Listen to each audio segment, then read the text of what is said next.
My name is Greg Bogosian, and I love everything about New England. Each week, I travel the region searching for adventure. And along the way, I visit the places and the people that make New England extraordinary. This is New England like you've never seen it before. This is New England Traveler. All right, I have a very special episode planned for you today. It is summertime, and in the summer, New Englanders love heading to Cape Cod. So that's exactly what we're doing today. I'm heading down to Chatham, right on the elbow of the Cape. We're going to explore the history. Of course, we're going to try some amazing food. And as a very special surprise, I am going to be taking to the skies to fly in a vintage biplane all over Cape Cod. You are going to want to stick around for this. If you grew up in New England like I did, summer meant a family vacation. Your parents packing up the station wagon and heading off for a new adventure. Maybe it was the Lakes region of New Hampshire or the beaches of the Cape. My family? Oh yeah, we went to Florida. I'm here with Silas Stanton at Chatham Municipal Airport on the Cape.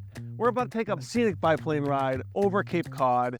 Silas, tell me about what I can expect to experience today in the biplane.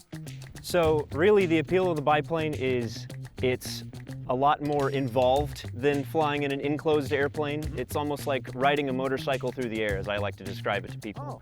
More of the experience that you are truly out in the sky, closer to feeling like a bird than most airline flying, that's for sure. Chatham Municipal Airport is one of 3,000 general aviation airports remaining in the U.S. But of all those airfields, Chatham is one whose origin can be traced to the determination of just one man, Wilfred Berube. In 1929, Berube, a passionate pilot himself, bought this 72-acre plot of land and developed a runway. Other than the experience of being outside, exposed, how different is flying a tail dragger like the biplane to flying a Cessna? It's what I would describe to the layman is imagine driving stick versus automatic. It's a very much involved process throughout the entirety of the flight. Mainly the takeoff and landing is what you're going to be concerned with though, because the airplane's tail has a little bit more of a mind of its own if you're not careful about it. Okay. With proper training and experience though, you learn that it is often more capable than some tricycle gear airplanes that you'd be used to. On December 17, 1903, brothers Orville and Wilbur Wright made history with the first powered flight. With Orville piloting, the Kitty Hawk Flyer made a successful 12-second flight, traveling 120 feet. Today, I'm flying a plane that is classic, but a little less vintage. This was built in when? Tell me about the history of the biplane. So this specific one that we fly was built in 1992 by the Waco Classic Aircraft Company, although they are building them to this day off of the design from 1934 that Waco originally put together. A number of Waco designs were built all the way through the 30s into the 40s, and then eventually they went defunct in 1947. The Waco Aircraft Company does continue to build these biplanes, and for a little less than $300,000, you too can feel what it's like to fly like a bird. Or you can just come to Chatham Airport and spend a lot less money. Me, personally, well, I've always wanted to be a pilot. Can you actually get into a biplane like this and get your private pilot's license? There's no reason you couldn't do it, other than it's generally considered to be a much more difficult experience for a newcomer. So I would advise against it. Question about the stability of the plane. Biplane has two wings, obviously. Is it inherently more stable than a single wing Cessna or Piper? Because it is a aerobatic airplane design, it has a little less stability than you would get out of a Cessna, so that it can respond more quickly to rapid inputs, and it doesn't fight you as hard on the controls. It assumes you know what you're doing is basically what I'm trying to say. Oh, well, I assume you know what you're doing too. Right, exactly. Just FYI. So I'm gonna get to fly the plane today. I'm gonna get to do a couple turns, see how that works out. I don't know. I've never flown a biplane before. That's why we're here at Chatham Municipal Airport. I'm really looking forward to this. Let's go flying. Sounds good. Let's have some fun. Yeah. All right, we're about to take the biplane over Cape Cod. Woohoo! Let's go, baby! As excited as I was to fly today, a sudden New England thunderstorm is preventing us from taking off. I'm pretty bummed about the delay, but we will be back. Time to pivot here and grab a cocktail. All right, I'm here on the Cape with Rory Nickerson of Cape Cod Mobile Mixers. Rory, thank you for inviting me down here to check out your trailer and make a couple of cocktails. No problem at all. Cape Cod Mobile Mixers is a unique mobile bar service that brings the bar to you for your special event. You pick the location, they bring the booze. I am loving this concept. Tell me a little bit about your backstory and how you get into the mobile mixer trailer business. Spent a few years behind the bar and started in 2016 with a friend, and actually bought them out 2023 and have kind of built a trailer every year since, and here we go. Everyone's got a smile when they see you coming. Exactly. Right? How could you not? I mean, come on. Bar on wheels. I love that. I love the bar on wheels. This is awesome. We actually just partnered up with the Chatham Squire, which is a local restaurant, a pretty well-known one at that, and umbrellaed under a catering license, which we're going to offer food as well. So we can do kind of a one-stop shop, do catered seafood, lobster rolls, raw bar. So you're actually doing the food truck thing in reverse. You're starting with the cocktails and then ended up with the food. Exactly, because that's what everybody wants. That's awesome. I love that business model. Sign me up. Look at that. Cheers. Cheers, guys. Yeah, cheers to you, man. This is Thank awesome. you. Clamming over there, Curly! Oh yeah, there's the clam. There he is. Curly, can you see me? Hey! That's next to bed! Curly! He saw me.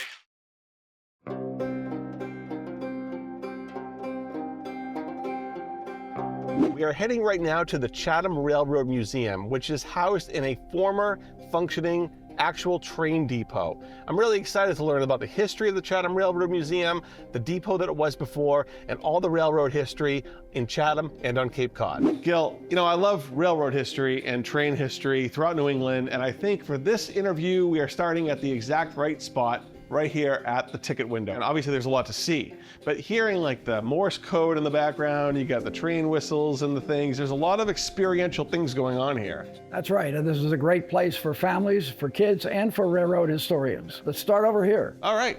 This is an exhibit of the Chatham Railroad. This was a 7-mile branch that ran to Harwich where you could connect to Boston. A replica of what it looked like back in the day. Right, including the types of engines that were in use, the other stations on the line, Yep. and even the type of train that you would have seen coming into Chatham. The Chatham Railroad Depot served residents and visitors for 50 years. Today, the museum contains hundreds of exhibits, including model trains used at the 1939 World's Fair. The original station master's room. Yep. I even have a picture of the last station master who was here in the 1930s. And it is now geared up not only with a lot of the old equipment that was originally here, but also with operating telegraph. For example, our guests can actually tap out with Morse code. Morse code is a communication system that represents letters and numbers with a series of dots, dashes, or a combination of both. The dots are the short sounds and the dashes are the long ones. Morse code was developed in the United States by Samuel Morse in the 1830s. The first Morse code message was sent in 1844 from Washington, D.C. to Baltimore, Maryland. All right, Gil, you know, I found this authentic conductor's hat here. Do you mind if I wear this on the caboose? Totally appropriate. All right. All right, let's go. You know, that makes me, you know, official right now, all right? Official conductor at the Chatham Railroad Museum. Let's go. Let's go on the caboose. All right, let's go. Woo, woo! This is a really cool piece of history here, the caboose. I love this. So you're inside an actual caboose that ran for more than 1 million miles between Boston and Chicago on the New York Central Railroad, and has been completely restored. It looks beautiful. And I have to say, I do feel a lot better having my hat on. Well, you look better. All right, that is a wrap from the Chatham Railroad Museum. I'm G-Train, your New England traveler. Let's hit it. So far, I'm really enjoying my trip to the Cape. One thing I'm learning about Chatham is that not only do they have a lot of historical sites to explore, like the Chatham Railroad Museum, but there is also an incredible food scene. Yeah, you can see where this is going. Okay, folks, we got a special treat tonight. You know how much I love sushi, and we are here at one of the best sushi restaurants in Massachusetts, Bluefin Sushi and Sake, right in Chatham on Cape Cod. We are gonna have some amazing fish, and it starts right now. So tell me a little bit about it, the backstory. I always wanted a sushi bar. I love sushi. And one day I walked down the street of Chatham and I'm like, that'd be a perfect place to have a sushi bar. We have a menu that is for everyone. So if you want sushi, Or if you're the non-sushi eater, we have steaks, chicken, ribs. We have it all. When it comes to eating sushi, honestly, I am very much a roll guy. But sometimes I do like to indulge in a nice fresh sashimi or nigiri. And I will be doing that in just a minute. But first, why don't we warm up with a little appetizer? Sweet Thai shrimp. Look at that. Bad boy. Love it. I'm gonna dip that in a little ponzu sauce. The reason I really love this dish is because you can taste the shrimp. The ponzu sauce is awesome. The pineapple glaze is really subtle, and the tempura is very light and flavorful. That lets you taste the shrimp. That's awesome. Yeah. I love Mai Tais, but you know, you can really get a Mai Tai that's not really good. But here at Bluefin's, they have a secret ingredient, and that secret ingredient is mango chili rum. I'm anticipating great things. Cheers. Little tiny kick. Cuts down the sweetness. Yes. Now that I've had my app and I greased the wheels with a Mai Tai, time to try what I came for, the sushi. That is fresh as fresh gets, right? Bluefin's knocked it out of the park. Now we're gonna do the toro. Toro sashimi, thinly sliced. Drop that in the wasabi, and the soy sauce melts in your mouth. Awesome. Well, Bluefin's Sushi and Sake Bar lived up to the hype and exceeded my expectations, leaving me with only one question. When am I coming back? It is a beautiful day here at 1,200 feet over Cape Cod. We just left Chatham Municipal Airport. We're flying out to the Atlantic Ocean. It is something else.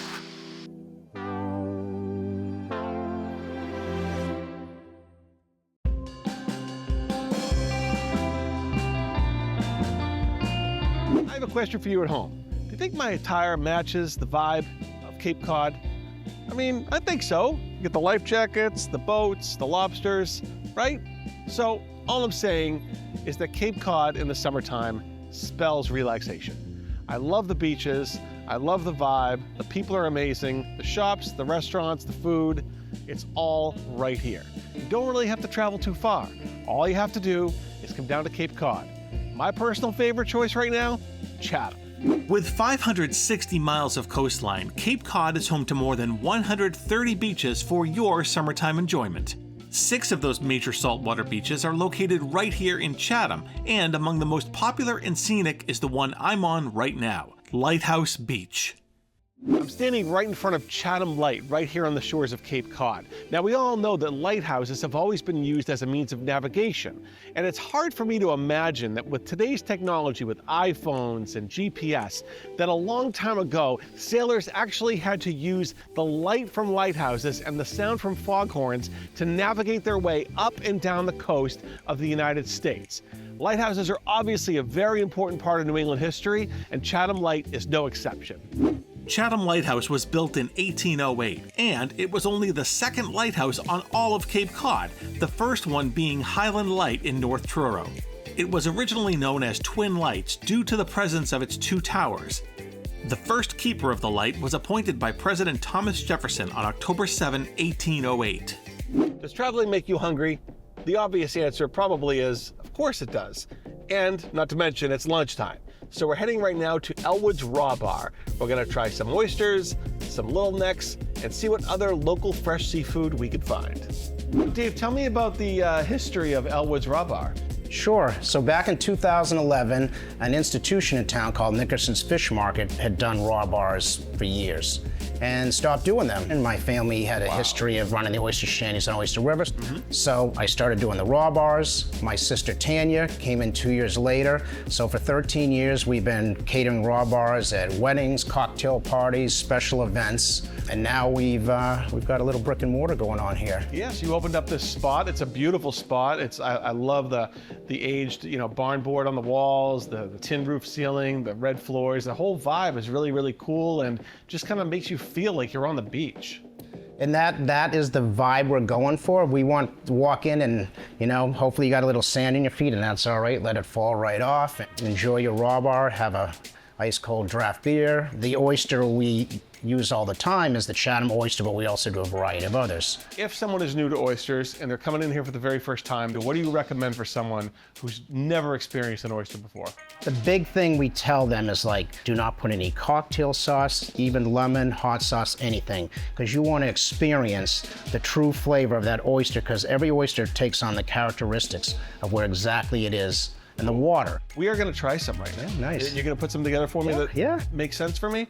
I think, you know what, I think I'll have my sister Tanya do that. And I also heard you do like a grilled oyster. I do 3 grilled oysters. All right. So maybe Tanya can prepare something for us? I can check it out? Absolutely.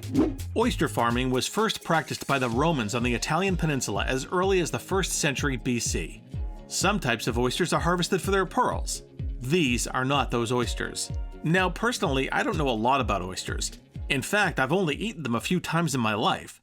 But I have acquired a taste for them, and I do enjoy experimenting with different types, which is what I'll be doing right now. Grilled oysters. 2 sriracha lime and 2 chipotle bourbon. We're gonna try the sriracha lime oyster first. Sriracha lime, that's, ooh. I love that little kick to it. Okay, next grilled oyster we're gonna try is the bourbon chipotle. That's something else. I don't know why I've never had a grilled oyster. I mean, these are amazing. Now I'm gonna switch over to the raw oysters, something I just started eating not too long ago. David and Tanya recommended that I just go right in and, get salt with the seawater in there, the ocean water, and just get right in raw, the way it's supposed to be, without any lemon, without any cocktail sauce, go right in. What can I say?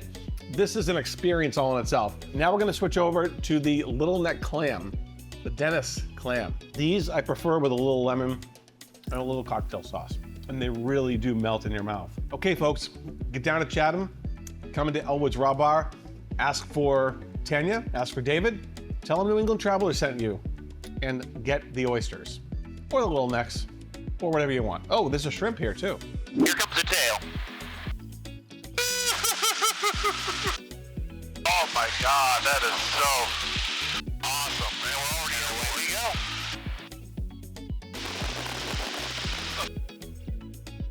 Oh man.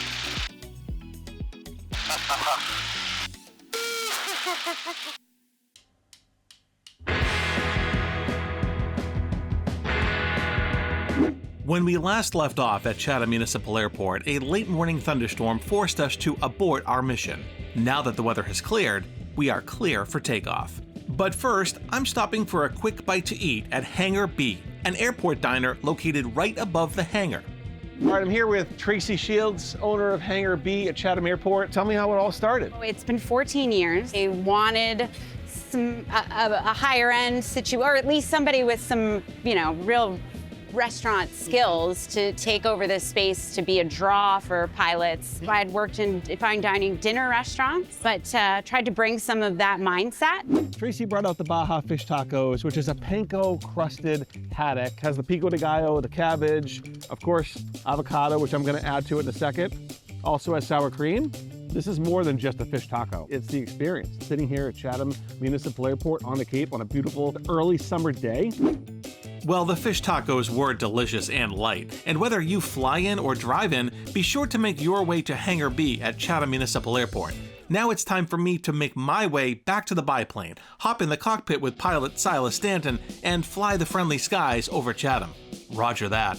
This is my very first time flying in a biplane. I've flown a lot of single-engine planes, but this is the first time, and this is so cool. Away we go.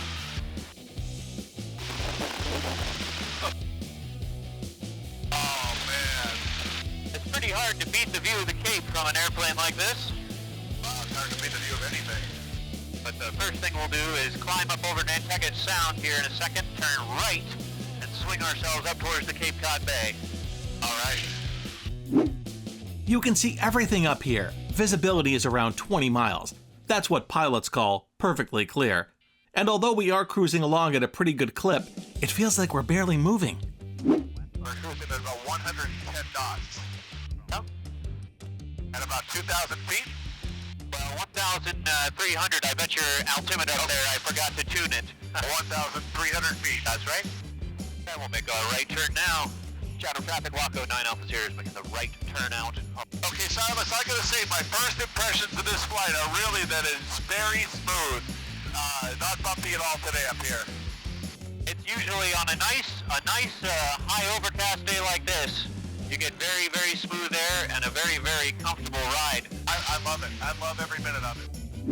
Yes, the skies today are smooth as glass, and I am loving every minute of it. But I did not come here to just be a passenger.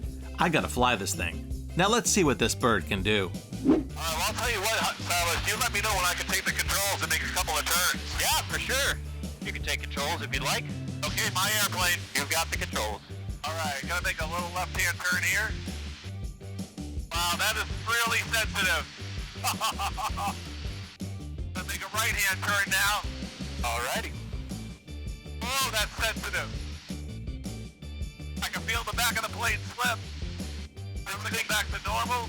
Whoa! I gotta say, I've flown single-engine planes before, but this is the most exciting thing I've ever flown. It doesn't get old. I can imagine this does not get old. They say that all good things must come to an end, and sadly, my flight in this vintage Waco biplane is one of those things. But pilot Silas had one last surprise for me as we skipped the traditional asphalt runway and he greased a perfect landing on the grass strip. That was an incredible experience. The biplane is amazing. The weather, you can't get better than this. Coastal flying doesn't get any better than Cape Cod. Scenery is amazing, probably one of the most exciting things I've done. I've flown a lot of single-engine planes and with friends of mine, but this was truly, I think, the most unique experience that you could ask for. And thanks so much. Pleasure flying with you. It was awesome. Thank you.